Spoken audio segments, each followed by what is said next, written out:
पहले तो ये बताएं कि आप भी किस कंपैरिजन का कभी रही हैं शिकार? अस्सलाम वालेकुम एवरीवन। मैं सबकी बातें सुन रही थी, ऐसे से अच्छे जवाब आ रहे थे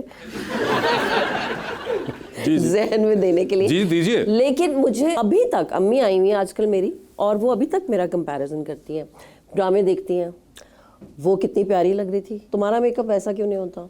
उसके कपड़े इतने अच्छे लगते हैं, वो इतने अच्छे अच्छे ड्रामों में आ रही है, तुम इतने बुरे बुरे ड्रामे। अच्छा, बुरे बुरे ड्रामे भी कहती हैं आपको? उसका स्टाइलिस्ट कौन है, तुम क्यों नहीं करती? तुमने वही वाले चप्पल उस ड्रामे में पहन लिए थे, तुम्हारी घड़ी नजर आ रही थी उस ड्रामे में।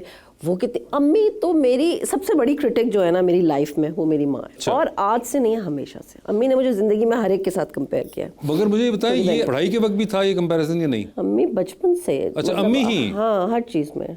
और ये तुम्हें चलना नहीं आता सही तरह, तुम्हें बैठने की तमीज नहीं है, तुम्हें उठने की तमीज नहीं है, तुम इतना मुंह खोल के हंसती हो तो बट वो जैसे अभी आई हुई तो चुप थी काफी दिनों की। मुझे कहती है देखो मैं जब से आई हूँ, मैंने कहा परसों तो आई है, तब से मेरे दिल में एक बात है लेकिन मैं यार परसों रात को आई है इस्लामाबाद से, तो मुझे कह रही है कि मैं चुप हूँ, मैंने एक बात कहनी है तुमको। मैंने कहा मत कहे।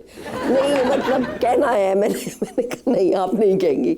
अगले दिन तक मैंने अम्मी को तड़पाया, फिर मैंने देखा कि अम्मी ना कुछ अजीब सी हो रही है, तो मैंने कहा अच्छा चले बता दे। तो मुझे कहती है सुनो कोई एक्सरसाइज वगैरह शुरू कर।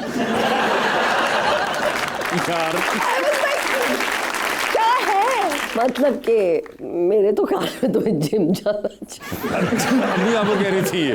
इस तरह की बातें अम्मी बहुत। मगर मुझे बताएं, आप क्योंकि 4 बहन भाई हैं, तो ये आपके साथ सिर्फ होता है, बाकियों के साथ भी हुआ? मैं तो क्योंकि सबसे बड़ी थी, हाँ। So I was the bad example. नहीं मगर ये क्या बड़ा होने की वजह सिर्फ आप पे फोकस था या बाकी बहन भाइयों पे भी था? नहीं, क्योंकि जो दोनों मिडिल वाले हम मेरे हैं, बहन मेरी शाजिया और भाई नुमान, उन वो तो परफेक्ट थे। एक अब्बू का लाडला, एक अम्मी की लाडली। तो आपको कोई ना मिला? और मैं और छोटा वाला भाई जो थे, हम लोग तो पता नहीं ऐसे चुंगे में आए थे या पता नहीं सो इमरान और मैं अच्छा were always criticised. But interestingly Nadia ji, ये अमूमन बड़े के साथ होता था कि वो कहीं ना कहीं पर्पस बिल्ट होता था, बाकी सारे कहीं ना कहीं होता था कि वो बेचारे सोचते थे कि हम क्यों आए। नहीं, हमारे घर में मिडिल चिल्ड्रन वर द अच्छा, ये तफरका नहीं बढ़ता गया? हाँ, और जो ट्रेंड चेंज किया गया और मुझे और छोटे इमरान को, और आई थिंक हम दोनों बड़े अच्छे रहे उस हिसाब से, क्योंकि उन दोनों को बहुत पैम्पर भी किया गया और उनकी हर ख्वाहिश भी पूरी की जाती थी। वो बहुत लाडले भी थे, लेकिन अल्हम्दुलिल्लाह लाइफ में मैं और इमरान क्योंकि शुरू से बहुत इंडिपेंडेंट रहे, तो वी आर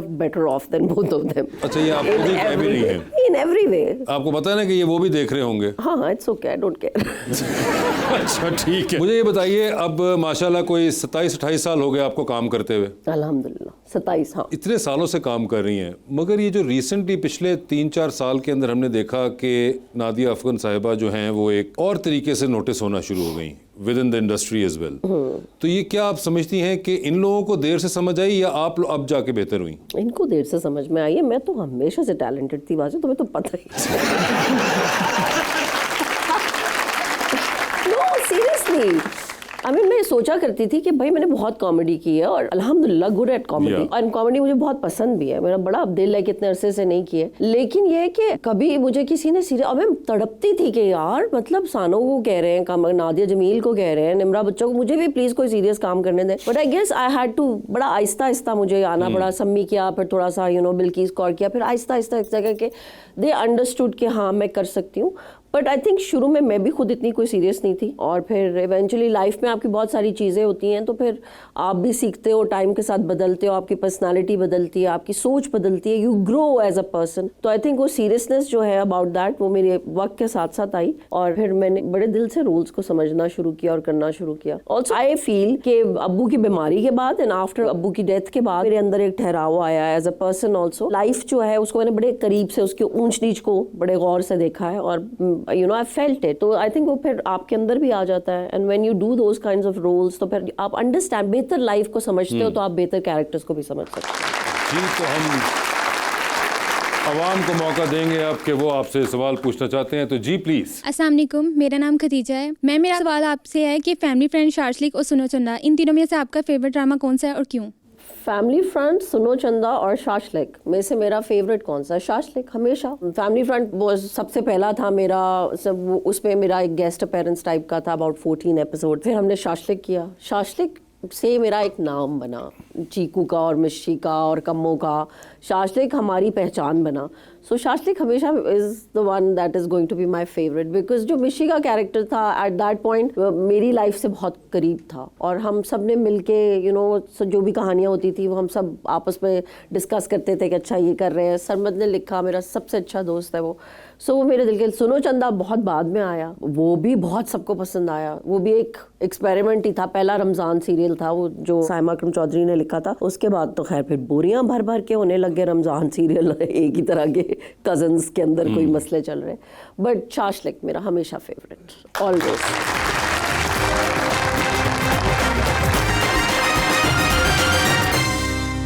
वेलकम बैक जी। अस्सलाम वालेकुम मैम, मेरा नाम मिनाहिल है और मेरा क्वेश्चन आपसे है कि आपका ऐसा कौन सा ड्रामा है जो आपको बेहद पसंद है लेकिन वो शायकीन की तवज्जो हासिल नहीं कर सका?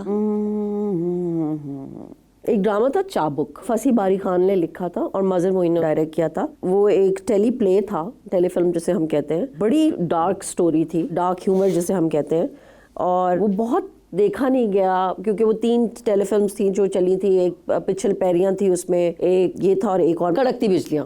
सो वो तीनों फसी ने लिखे थे और तीनों मजर मोइन ने डायरेक्ट किए थे। तो उसमें चाबुक वाज माय वेरी फेवरेट। उसमें कवि अंकल थे, कवि अंकल के साथ मैंने ज़िंदगी में पहली दफ़ा नहीं दूसरी दफ़ा काम किया था, और वो बड़ा इंटेंस ड्रामा था। And I think I was very good in it. सभी बहुत अच्छे थे लेकिन मैं भी बुरी नहीं थी, और मुझे बड़ा अच्छा लगा था वो ड्रामा। यूट्यूब पर कहीं मिले तो देख लेना, इट्स कॉल्ड चाबुक। चाबुक जी। अस्सलाम वालेकुम, मेरा नाम आयशा है और मेरा सवाल मैम नादिया से है। इस मॉडर्न एरा में वो कौन सा एक्टर और एक्ट्रेस है जो आपका फेवरेट है? जो अभी के बच्चे हैं नए, उनमें मेरा नाम यहाँ पे ना लेना। You are my all time favorite. You are my All time में all era favorite. All era favorite. जब तुम छोटे से थे तब से लेके जब तुम एक्टर बने, राइटर बने, सब कुछ। आपकी आंखों के सामने की बात है। मेरे आंखों के सामने, मैंने तुम्हें ऐसे ग्रो होते I think my all time favourite is सज्जल। उसकी जो रेंज ऑफ एक्सप्रेशंस और एक्टिंग है, इट्स फिनोमिनल। वो बहुत ही अमेजिंग एक्टर है और वो सब कुछ कर सकती है मेरी नज़र में। I find Iqra to be very very amazing. She is a very very good actor. बहुत सारे, और अब मेरे नया बच्चा जो है Sahar Khan, oh I love her. She is got this spark, है ना, बहुत अच्छी बच्ची है। और लड़कों में Aahad is very good. Aahad का मैं अभी कुछ देखी, ही इज़ वेरी नेचुरल। मुझे लोग वो बड़े अच्छे लगते हैं जो फ्लो में एक्टिंग करते हैं और जिनका लगे ना कि वो एक्टिंग कर रहे हैं। आहद, फरहान सईद मुझे बहुत पसंद है बिकॉज उसने मेरा बेटा बना था और आई थिंक हम दोनों की बड़ी अच्छी केमिस्ट्री थी। ही वाज वेरी गुड जी।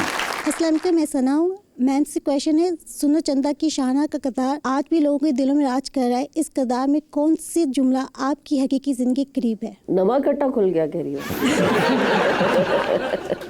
मेरी जिंदगी में तो हर रोज नवे गड्ढे खुल रहे होते हैं। मैं बड़े मजे की बात बताती हूँ।